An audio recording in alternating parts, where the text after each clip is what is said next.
माँ का खाना।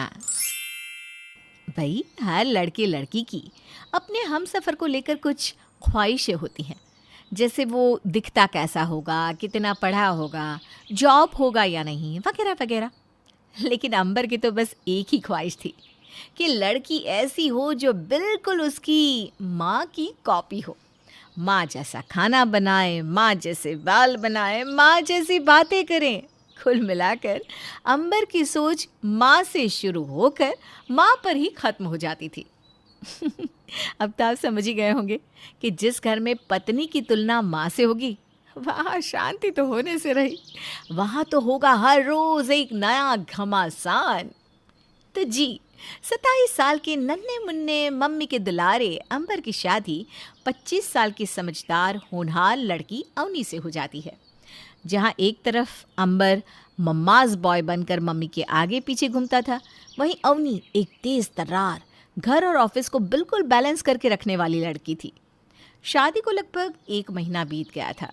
इकलौते बेटी की शादी के बाद बहू आ जाने से सास अंजू को भी भरपूर आराम मिल रहा था।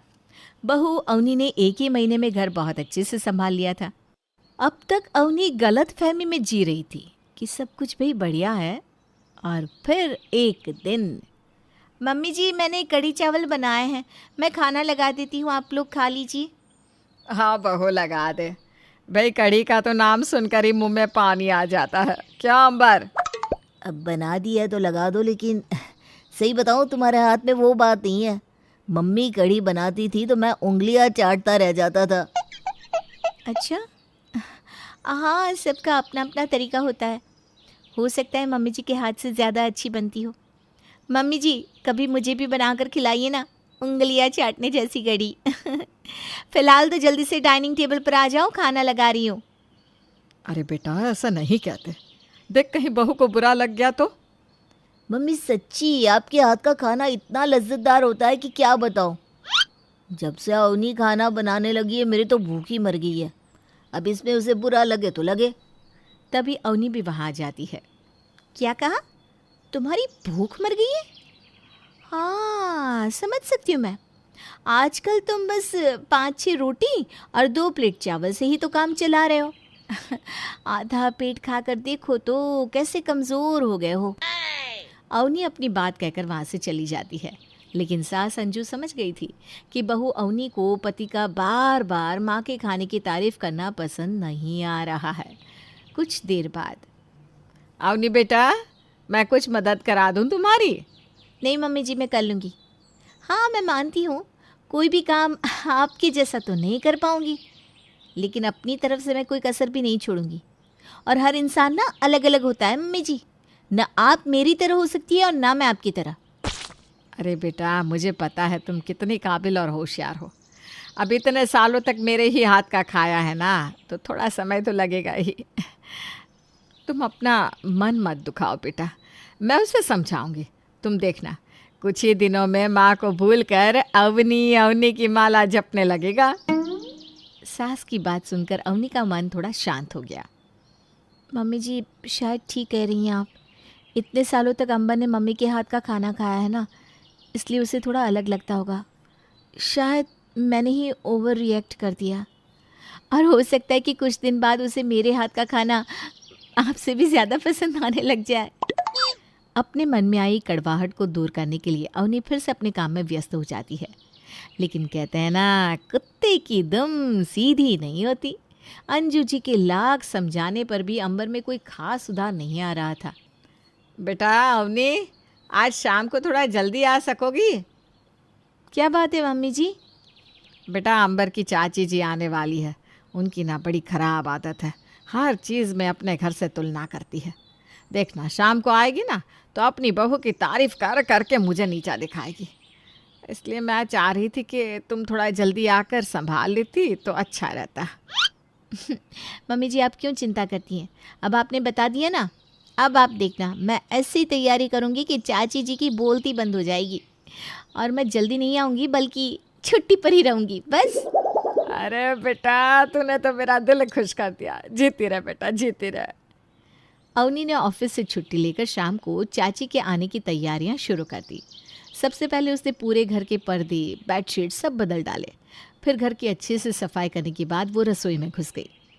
2 तरह की सब्जी, पूरी, कचौरी, खीर, रायता, खाने की भी कई सारी वैरायटी तैयार करने के बाद वो अच्छे से तैयार होकर चाची जी के आने का इंतज़ार करने लगती है।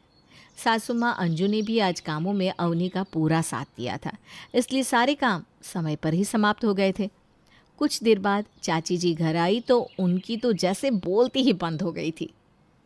जी, घर तो बड़ा मेंटेन करके रखा है अवनी ने।